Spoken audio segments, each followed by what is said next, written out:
It's recorded. So good morning again. I since I just hit record, I'll say good morning again. I have well, I have a double message today. First, I want to share no, second, I want to share a story with you. But before I share a story with you, I want to put a little disclaimer on it. But as always, I would love to see in the chat one word. How are you feeling right now in this moment in your body, in your business, in your space, in your life? Like one word. Where is your energy? That always just helps me guide my energy. I know my content is what it okay, we're stuck.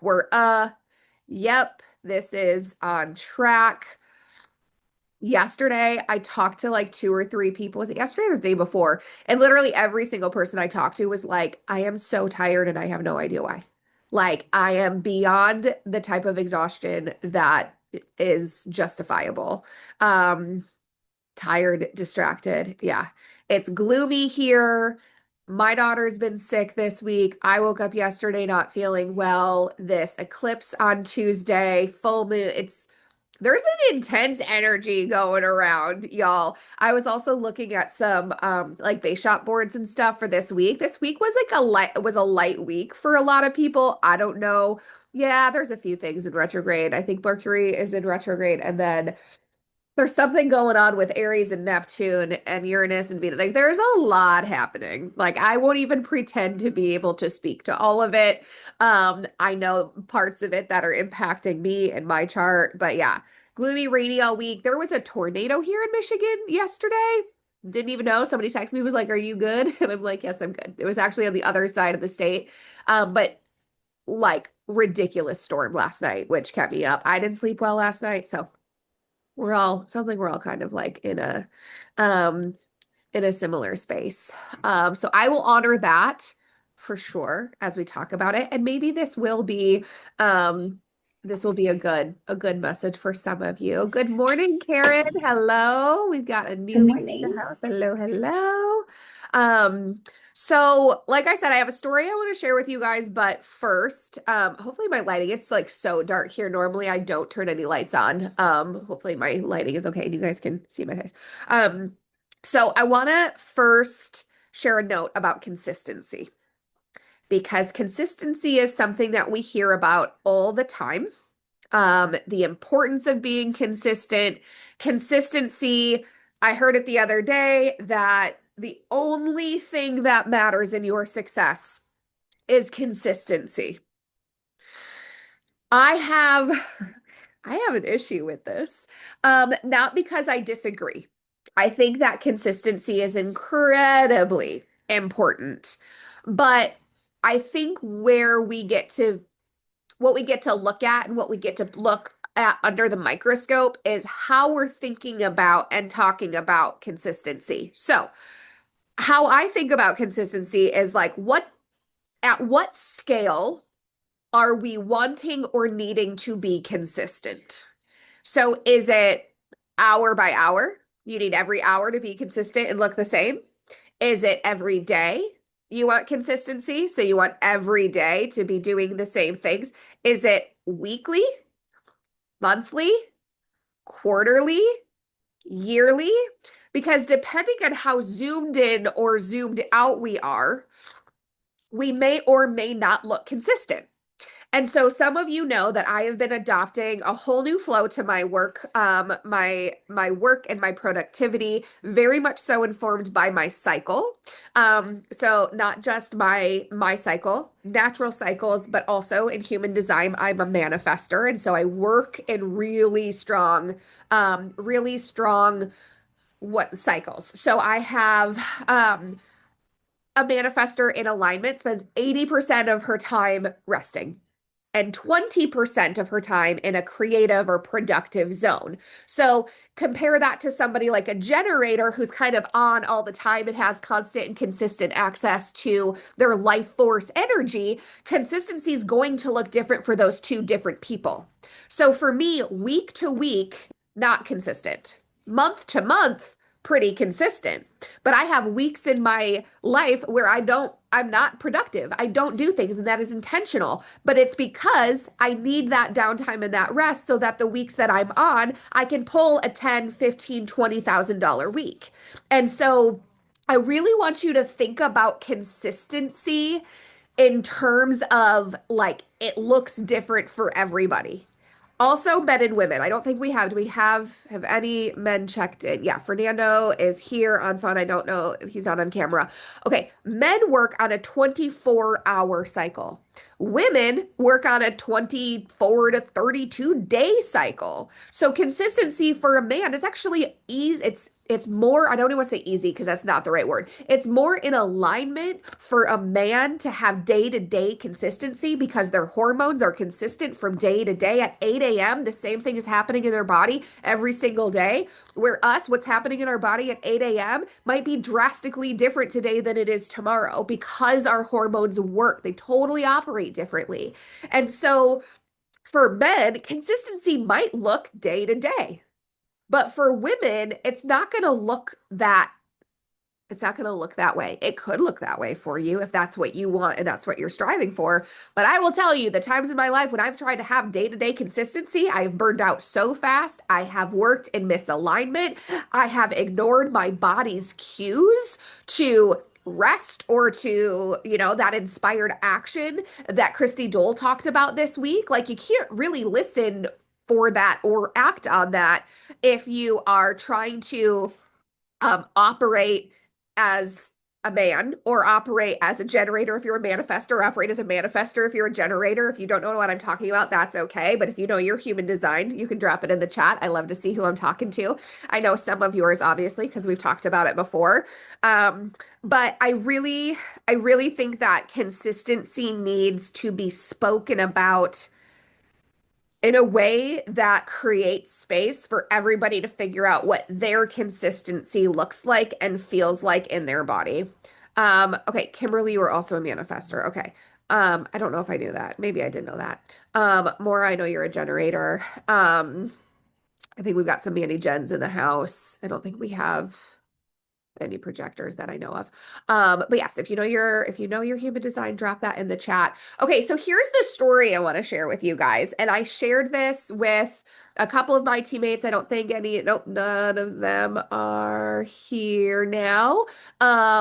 So once upon a time, 2008, I trained for and ran my first half marathon. When I started that training, thank you, Karen. When I started that training, I had never run more than it had probably been 6 or 7 years, and any running I had ever done was training for another sport. So I played volleyball, I played softball, I was a diver. None of those sports required any long distance running. You sprint, you train, and my body's not a sprinter. That was not my forte, but high school and college and trained like that was really the only running I had done. And so fast forward 6 years, I hadn't run at all when I signed up for this half marathon. And my sister is a serial marathon runner. She's done 50 milers, 100 milers, triathlons, trail runs. Like this woman has learned how to sleep while she runs because she runs for such long distances. It's very scary and kind of crazy and wild, but she put together essentially like a couch to 13. You've heard couch to 5K. I did a couch to 13.1 training program over the course of 4 months. It was wild. It was empowering. I felt like the first time I ran 10 miles without stopping, I literally sobbed because I just felt like a superhero. I was like, I can do anything. If 2 months ago I couldn't run a mile without stopping, and now I can run 10 miles, let's keep this going. Cool. So what happens? I run that marathon. Fantastic. I immediately sign up for another marathon because or half marathon. I've never run a full. I've run 13 half marathons. I signed up for another one. I started my training right away. And that training was so easy. It wasn't easy in terms of like logistics. Sometimes I remember there's a lot of life happening. I had a full-time job. I didn't have any kids at the time. But that second marathon felt like a breeze. And then guess what happened? After that second half marathon, I stopped running. I think it was 16 or 18 months before I signed up for another half marathon, and I did not run one time. Guess what that third half marathon training was like? It was harder than the first. It was so much harder, and not necessarily physically, but now there was this mental component of like, I know I can do this, but like, why does this feel so hard? And why did I stop running? This would have been so much easier and so much more fun if my body could do what I know it can do. But now I have to get it back. I have to get back into momentum. I have to get my nutrition right again. I have to get my schedule right again. And those months of not doing the damn thing got me so far out mentally, physically, habitually. That third I remember training for that third one and thinking, I'm never doing this again. And what I meant was I'm never running a half marathon again. But really, now that I look back, what I learned was that I never wanted to stop running. Now, I will be very honest with you guys. That was not the last time I did that.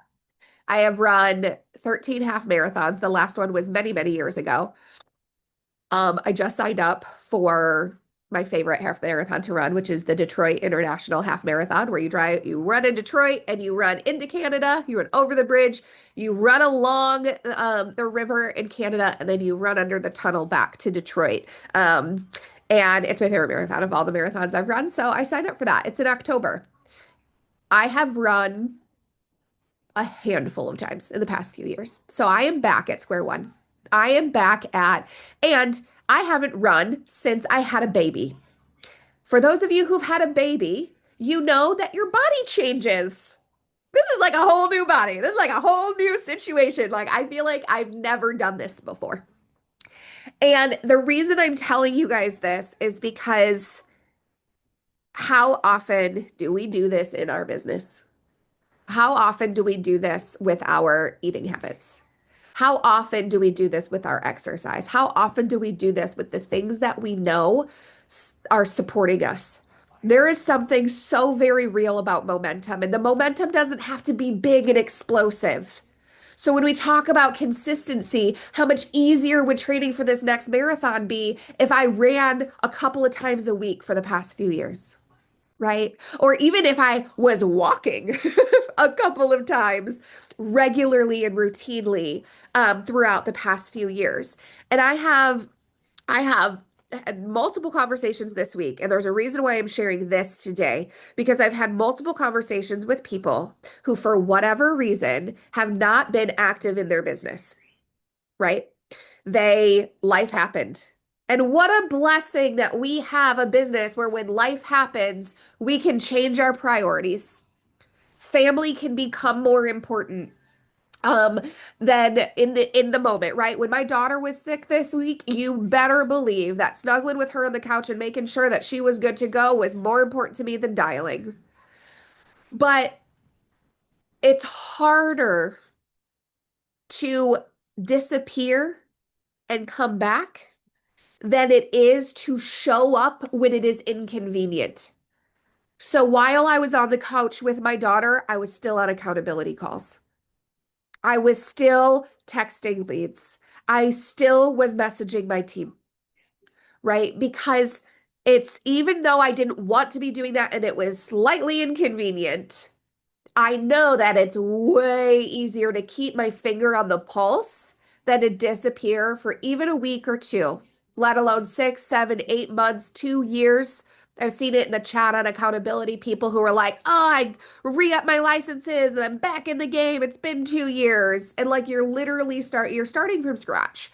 And yes, all of your experience is still supporting you. All of the success you've had in the past is still supporting you. But my invitation to these people that I spoke to this week was quit it. Don't like quit doing that. Promise yourself right now that no matter how hard life gets, you're going to find a way to show up when it's hard and to show up when it's inconvenient. And you get to decide and define what that looks like. It might just mean that you're on the accountability call. You're not on camera. You've got it in your ears while you're doing whatever. Maybe it's that you're just checking in with your mentor, or if you've got a running buddy. It might be, God, it's getting really dark. This is like wild, like the darkness. Um, so distracted by the weather right now because I think another storm is rolling in. But I cannot. This is why I wanted to give the disclaimer around consistency because it might not be feasible for you to show up every single day. Might not be in alignment for you to dial every single day for 4 hours. And so this is where, as a leader, it is your responsibility to have the discernment of what that looks like for you. So when you hear be consistent, you're not feeling shameful because you're not consistent every single day. When you're a woman who is having very different experiences from day to day and week to week. So when someone says you have to be consistent, maybe you are consistent if you just zoom out from the day to day to the week or the month to the month. And then you can see, oh, I am not, if you look at my week to week business, most men who are preaching consistency are going to look at that and be like, oh, she's not a leader. She's not good. But zoom out month to month, consistent AF. The business that I do, the leads that I purchase, it's 100% consistent. So you really got to think about, and this is where we could do a whole call. Maybe this will be next week of leadership and discernment. You get to decide how many days are you going to let yourself totally check out no matter what happens? Decide right now.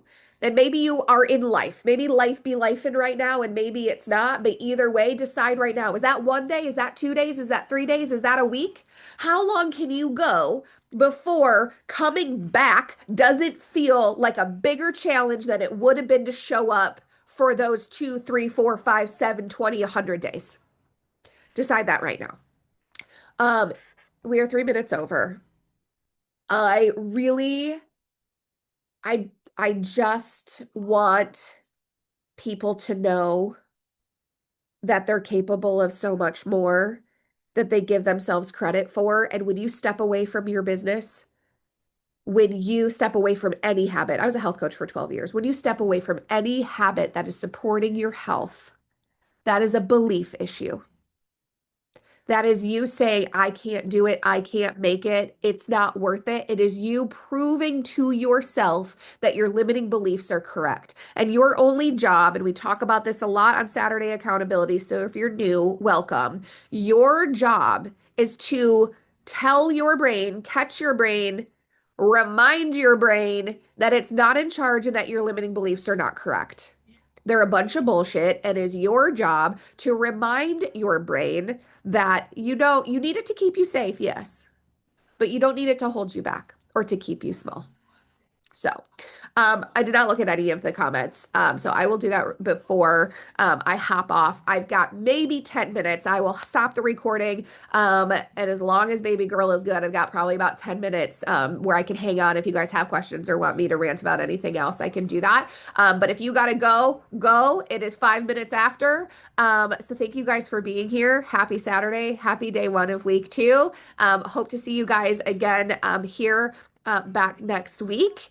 And that's all I've got. I'm going to stop recording and hang out for a few minutes with you guys.